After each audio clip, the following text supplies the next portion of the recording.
आफ्नै हो कि अर्कैको धन परो, अर्कैको धन परो, चिम्सा आँखा थेचो नाक मन परो, धाङ्सी धवाङको म कामी केटो हो, धाङ्सी धवाङको म गर्नी मन परो, रोल्पा थवाङको। नमस्कार, म कलाकार रविन्द्र सुनार। तपाईँ अहिले कहानी अनलाइन टिभी हेर्दै हुनुहुन्छ। यो टिभीलाई लाइक, कमेन्ट, सेयर, सब्सक्राइब गरेर साथ दिनुहोला। धन्यवाद। महिला दिदीबहिनीहरू, म तपाईहरुसँग के राख्न चाहन्छु भने आज यो प्राङ्गणमा विभिन्न योजनाहरू, कार्यक्रमको योजना गरेर जुन प्रकारले एउटा अन्तर्राष्ट्रिय श्रमिक नारीहरूको नारी दिवस मनाउने एउटा योजना बनाउनु भयो। यसका निमित्त म यो आयोजक दुईवटा महिला समूह, क्रियाशील महिला समूहलाई धन्यवाद भन्न चाहन्छु। मलाई दुःखको कुरा लाग्छ, हामी राजनीतिक दलहरूले पनि यहाँहरूलाई भरपूर सहयोग गर्न सकिरहेका छैनौं। सम्बन्धित निकाय वडाले पनि त्यति सहयोग गरिरहेको छैन। दुःखको कुरा भन्नुपर्छ।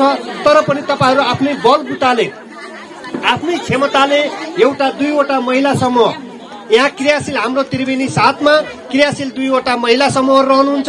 उहाँहरूले योजना गरेर हरेक वर्ष यस्तो प्रकारको जुन एउटा नारी दिवसहरूलाई, महिलाहरूलाई सहभागी बनाएर उल्लासपूर्ण ढंगबाट एउटा नारी दिवस मनाउने गर्नुहुन्छ।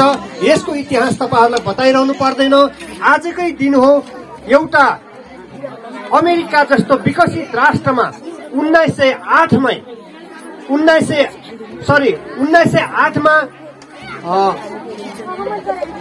अमेरिकाको एउटा गार्मेन्टबाट विद्रोह सुरु भएको थियो। तपाईहरु जस्तै महिलाहरूले सुरु गरेको एउटा आन्दोलनले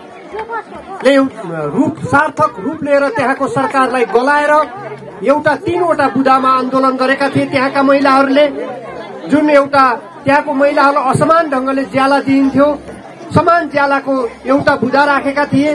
समय 8 घण्टा होइन 12 घण्टा जोताइन्थ्यो श्रमिक महिलाहरूलाई। त्यसको विरुद्धमा आवाज उठाए र फेरि अन्तिममा त्यहाँको महिलाहरूलाई लगायत विश्वभरिका महिलाहरूलाई दोस्रो दर्जामा गनिन्थ्यो, ताकि त्यहाँको अमेरिकाको महिलाहरूले भोट राइट पाउँदैनथे, भोट हाल्न पाउँदैनथे, प्रतिनिधि चुन्न पाउँदैनथे। त्यसैका विरुद्धमा मेन 3 बुदा लिएर जुन संघर्ष गर्यो र त्यहाँको तत्कालीन तानाशाही सरकारलाई गलाउन बाध्य भए, सफल रहे। त्यसैको खुसियालीबाट, त्यसैको सफलतालाई आज 115 वर्ष अगाडिको इतिहासलाई तपाईहरु आज नेपाल विश्वभरि मनाउने चलन चल्यो र यसलाई अहिले नेपालमा पनि हामीहरूले मनाइरहेका छौं।